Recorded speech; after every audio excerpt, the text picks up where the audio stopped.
क्या वाकई दज्जाल पाकिस्तान में वाक़या अस्तोला आइलैंड पर मौजूद है? वो कौन लोग थे जिन्होंने दज्जाल के साथ मुलाकात की? क्या अब भी चंद लोग दज्जाल के साथ राब्ते में हैं? इन तमाम सवालों का जवाब जानेंगे हम अपनी इस वीडियो में।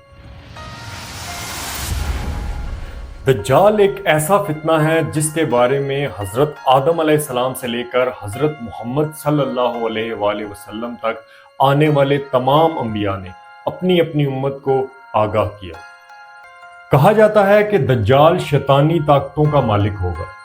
जब वो हाजिर होगा तो उसके एक हाथ में जन्नत और एक हाथ में दोज़ख होगी। उसकी जन्नत असल में दोज़ख और उसकी दोज़ख असल में जन्नत होगी।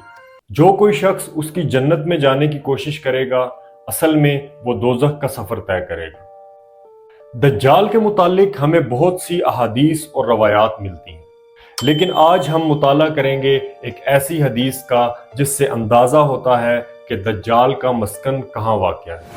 एक मरतबा हज़रत तमीम रज़ी अल्लाह ताला अन्हु हज़ूर अकरम सल्लल्लाहु अलैहि वसल्लम के पास हाजिर हुए और एक वाक़या सुनाया। आपने फरमाया कि हम लोग एक दफ़ा समंदर के सफ़र पर रवाना हुए। कुछ दूर जाते ही तूफान ने हमारी कश्ती को घेर लिया। वो तूफान काफ़ी देर तक जारी रहा। उसके बाद हम रास्ता भटक गए और मुसलसल 30 रोज़ तक समंदर में भटकते रहे। अचानक एक रोज़ हमें दूर से दरख्तों के निशानात दिखाई दिए। हम उनकी तरफ बढ़े और जब जजीरे के पास पहुंचे तो हमने अपनी छोटी कश्तियां समंदर में उतारी और जजीरे में दाखिल हुए। हम जैसे ही वहां पहुंचे, एक जानवर नुमा इंसान हमारे सामने था। उसके सारे जिस्म पर काले बाल थे और उसकी जुबान सुर्ख और लंबी थी, जिससे दरियाफ्त करने पर उसने अपना नाम जसासा बताया और हमें एक महल की तरफ इशारा करते हुए कहा कि वहां जाओ, वहां कोई तुम्हारा इंतजार कर रहा है। हम तजस्सुस के आलम में उस महल में चले गए। जब वहां पहुंचे तो देखा कि एक बहुत लंबे कद का शख्स जंजीरों में जकड़ा हुआ है। हमने उससे पूछा कि तुम कौन हो? उसने कहा, ये तुम्हें पता चल जाएगा, मगर पहले मेरे कुछ सवालों के जवाब दो। उसने पूछा कि तुम कौन हो? हमने कहा कि हम अरब कबाइल से हैं और समंदर के सफर पर थे जो भटक कर इस जजीरे पर पहुंच गए। फिर उसने पूछा कि मुझे तब्रिस्तान के दरियाओं के बारे में बताओ, क्या उनमें पानी है? हमने कहा हाँ, उनमें पानी है। तो उसने कहा कि वो पानी बहुत जल्द खुश्क हो जाएगा। फिर उसने पूछा कि मुझे ज़गर के चश्मे के बारे में बताओ, क्या वहाँ के लोग उससे खेती बाड़ी करते हैं? फिर वो पूछने लगा, मुझे उम्मी नबी के बारे में बताओ। हमने कहा उन्होंने मक्का से दावत का आगाज़ शुरू किया और अब वो मदीना में है। फिर उसने कहा कि क्या उन्होंने अरब के साथ लड़ाई लड़ी? हमने कहा हाँ, उन्होंने अरब के साथ लड़ाई लड़ी और अब बहुत से अरब उनके साथ उनकी अतात में हैं। फिर उसने कहा कि मैं तुम्हें अब अपने बारे में बताता हूँ। मैं दज्जाल हूँ। तुम्हारी बातों से मुझे लगता है कि मुझे बहुत जल्द आज़ादी मिल जाएगी और मैं पूरी दुनिया का चक्कर सिर्फ 40 दिन में मुकम्मल करूँगा। मैं दुनिया के हर कोने और हर गांव में दाखिल होऊंगा, लेकिन मक्का और मदीना जाना मेरे बस से बाहर है। मैं अगर वहां जाने की कोशिश भी करूंगा तो फरिश्ते मेरे लिए रुकावट बन जाएंगे। ये वाकया हजरत तमीम के इस्लाम लाने का बायस भी बना। जब हजूर सल्लल्लाहु अलैहि वसल्लम ये वाकया बयान फरमा रहे थे तो आप मस्जिद नबी में वाकया थे। आपने अपने हाथ से मशरिक की तरफ इशारा करके फरमाया कि दज्जाल मशरिक में है।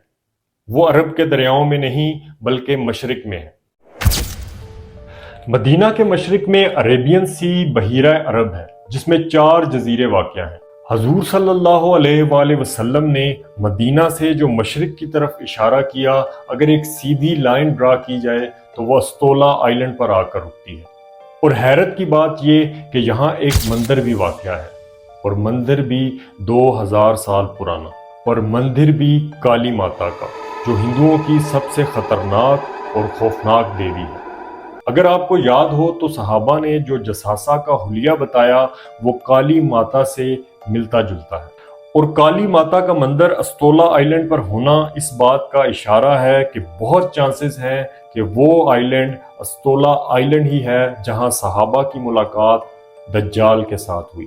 مگر اس وقت استولا آئلینڈ پر نہ ہی دجال ہے اور نہ ہی اس کی کوئی نشانی، مگر مندر کے آثار آپ کو ضرور ملتے ہیں۔ صحابہ اکرام نے جس جزیرے پر دجال سے ملاقات کی تھی اس کا علم آج تک کسی کو نہیں ہو سکا۔ کچھ محققین کے مطابق بحیرہ عرب میں موجود سکوٹرا نامی جزیرہ ہی وہ جزیرہ ہے جس میں دجال قید ہے، کیونکہ اس جزیرے پر موجود چرند پرند اور درخت باقی دنیا سے بہت الگ ہیں۔ ڈریگن ٹری جس کے تنے سے سرخ رنگ کا عرق نکلتا ہے اور ایسا لگتا ہے جیسے خون بہہ رہا ہو، وہ درخت بھی اس جزیرے پر واقع ہے۔ اس جزیرے پر 3 کلومیٹر لمبی غار الہوک بھی واقع ہے۔ اتنی لمبی اور بڑی غار مشرق وسطیٰ میں کہیں بھی اور واقع نہیں۔ یہ غار اس جزیرے کو مزید پراسرار بناتی ہے۔ ان تمام نشانیوں کو دیکھتے ہوئے محققین نے اس جزیرے کو دجال کا مسکن لکھا ہے، جبکہ بہت سے لوگ اٹلانٹک اوشن یعنی بحر اوقیانوس میں موجود برمودا ٹرائینگل کو ہی دجال کا مسکن قرار دیتے ہیں۔ بیسیکلی برمودا ٹرائینگل کوئی ایک جزیرہ نہیں، بلکہ اس میں 300 سے زائد ویران اور پراسرار جزیرے موجود ہیں۔ برمودا ٹرائینگل میں داخل ہوتے ہی کمپس کام کرنا بند کر دیتے ہیں اور یہاں اکثر سمندری طوفان آتے رہتے ہیں۔ یہاں جانے والے جہاز اور کشتیاں بہت کم واپس آتے ہیں۔ برمودا ٹرائینگل پر بہت دفعہ تحقیقات کی گئی، مگر اس کی تحقیقاتی رپورٹ ہمیشہ دنیا سے چھپائی گئی۔ ایسا لگتا ہے کہ کوئی پراسرار طاقت انہیں یہ چھپانے پر مجبور کر رہی ہے۔ ترکی کے ایک مشہور مصنف قرسان برکان نے اپنی ایک کتاب میں اس چیز کا ذکر کیا ہے کہ دجال ایک جزیرے میں قید ہے اور وہاں سے اپنے پیروکاروں یعنی امریکہ اور اسرائیل کو ہدایت دیتا ہے۔ امریکہ اور یہودیوں کے بحری جہاز اس جزیرے میں داخل ہوتے ہیں اور دجال سے ملاقات کرتے ہیں، اور دجال انہیں ہدایت دیتا ہے کہ آگے کیا کرنا ہے۔ مگر یہ ملاقات بے حد خفیہ ہوتی ہے اور آج تک کوئی یہ نہیں پتہ لگا پایا کہ یہ جزیرہ کہاں واقع ہے۔ اس مصنف کے مطابق یہ جزیرہ برمودا ٹرائینگل میں ہی واقع ہے۔ یہ جزیرہ کوئی عام جزیرہ نہیں اور یہ جزیرہ گوگل میپ میں بھی شو نہیں ہوتا، مگر کچھ لوگوں نے یہ دعویٰ کیا ہے کہ انہوں نے امریکہ کے بحری جہاز اس جزیرے کی طرف جاتے ہوئے دیکھے ہیں۔ کہا جاتا ہے کہ حضور صلی اللہ علیہ وآلہ وسلم کے وصال تک دجال زنجیروں میں جکڑا ہوا تھا، مگر آپ صلی اللہ علیہ وآلہ وسلم کے وصال کے بعد اس کی یہ زنجیریں ٹوٹ گئیں اور وہ آزاد ہو گیا، مگر اسے خروج کی اجازت نہیں ملی، لہٰذا اب وہ برمودا ٹرائینگل میں موجود ویران جزیروں میں رہتا ہے اور وہاں بیٹھ کر شیطانی قوتوں اور اپنے پیروکاروں کے ذریعے اپنے خروج کی تیاری کر رہا ہے۔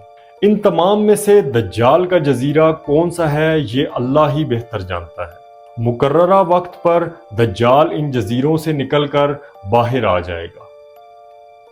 اللہ تعالیٰ مجھے، آپ کو اور ہم سب کو دجال کے فتنے سے محفوظ رکھے، آمین۔ اللہ حافظ۔